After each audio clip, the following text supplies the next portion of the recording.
more.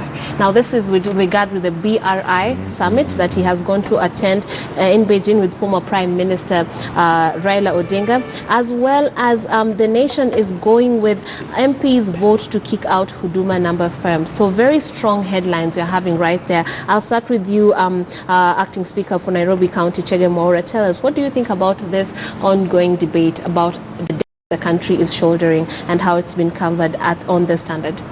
Thank you. The debt, of course, a country needs some level of debt, yes, for it to be able to progress in its development agenda. Yes. The question should be how much is that? How much is the cost of the debt to the country, and what is the accruing benefit that you're going to get? The justification for taking this money. And the time frame that you're going to start benefiting from the project. So that if it's an SGR project, immediately it's being rolled out. How long does it take for us to be able to repay?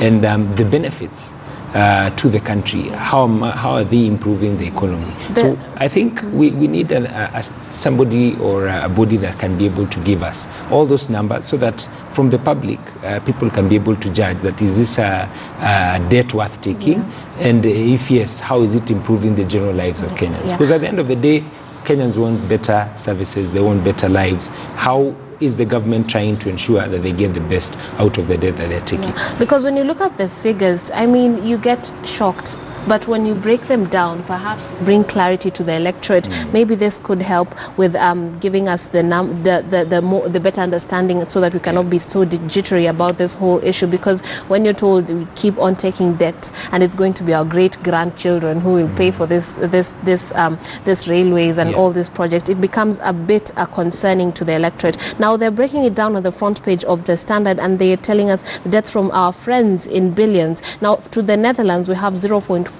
billion. To Denmark, we have 1 billion. To Finland, 1.9 billion. The United States, 2.6 billion.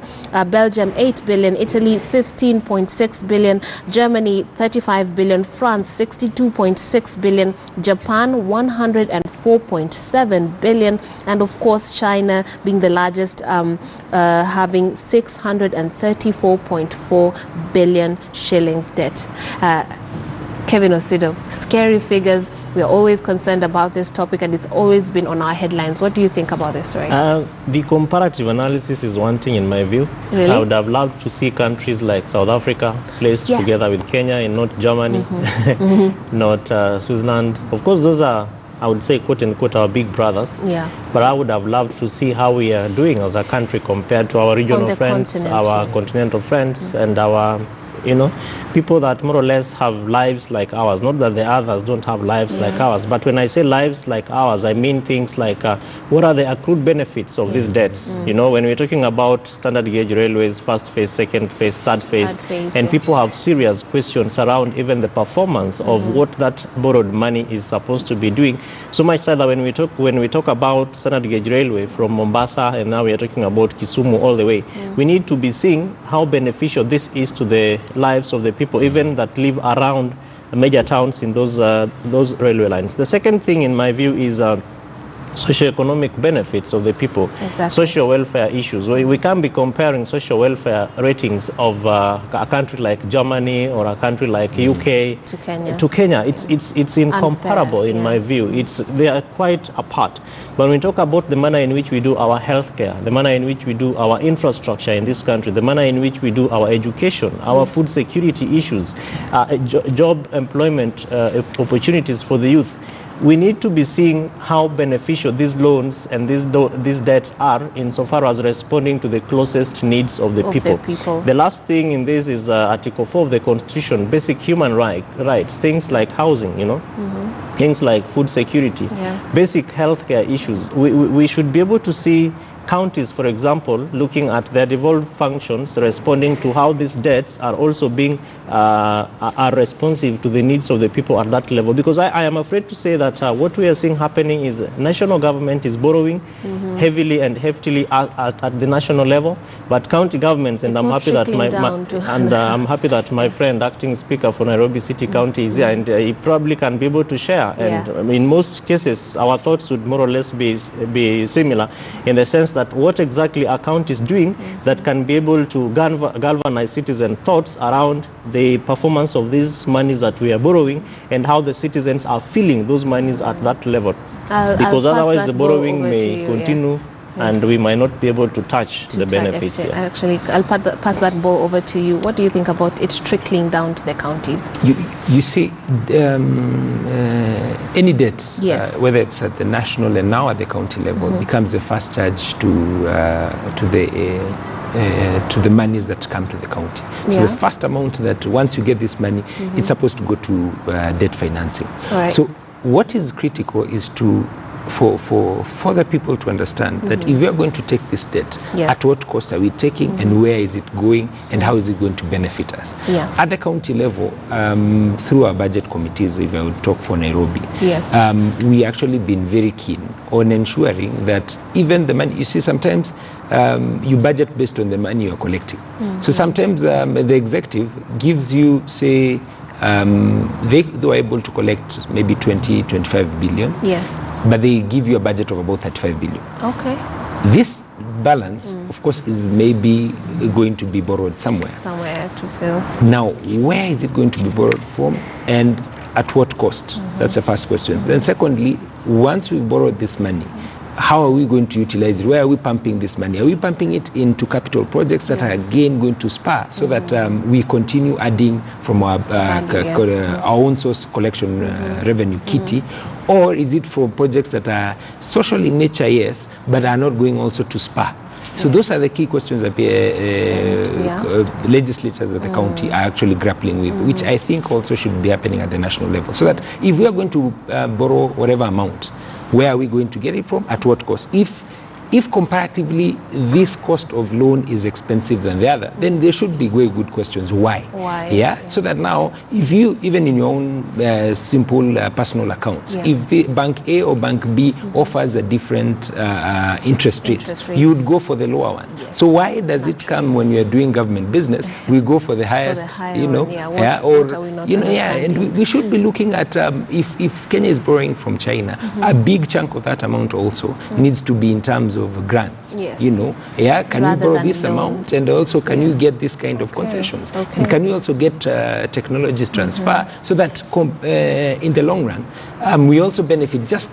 It shouldn't just be, the negotiators should not only look at the amounts, but should look at what also comes with it as a package so the country benefits in the long run. And I believe also training for locals so that when projects actually such as the SGR are wrapped up, they can take over and run them and also create employment. I assume that is only fair. It's not too much to ask, and I hope that will be the future of such projects. True, and then very importantly, how long? What's the cost of how long are we repaying this so that we are not told about our children and grandchildren? It should be like a business. Let's be told it's in 20 years we're going to be paying this amount, and it's at this interest, so that you will do a simple arithmetic, you're able to see is this amount worth taking? Exactly. And did you have any other options?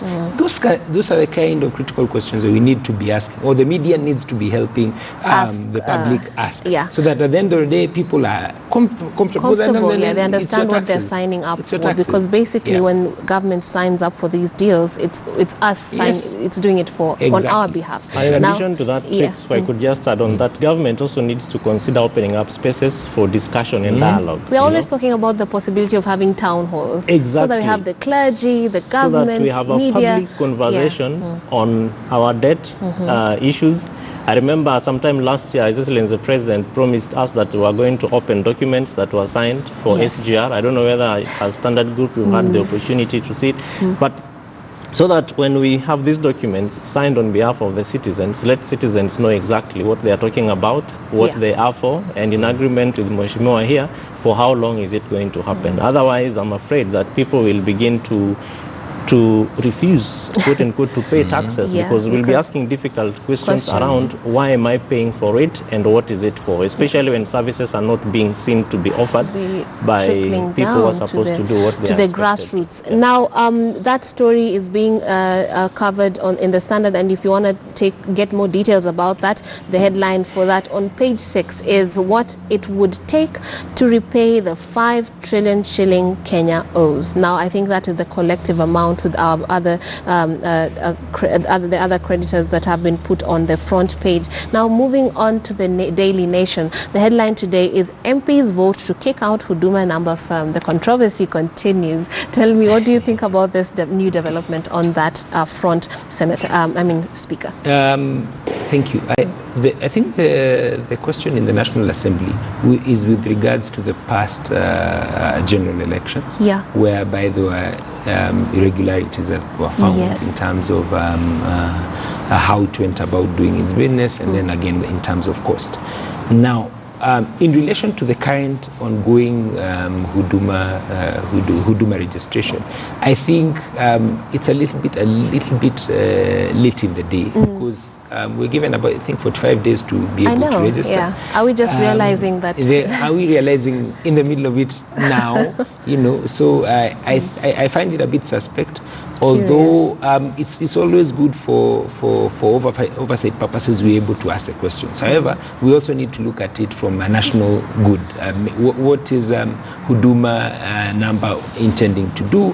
And in terms of the issues that are bedeviling the company, can they be separated with the ongoing process, so that we also don't mix issues in the process? Perhaps, do you think the timing is curious, Osida? Timing, yes, but again the question is, 2017 happened, we had quite a huge dramatic moment to be able to deal with these OT-MOFO issues. I don't know why, say the least. Exactly, I don't know why we had to wait until now. The question on the other hand would be, what if we were not doing Huduma number registration? Does it mean that the issues surrounding this, closing the 2017 elections, especially on IT processes and the IT regime on this, would have just been swept under the table like that?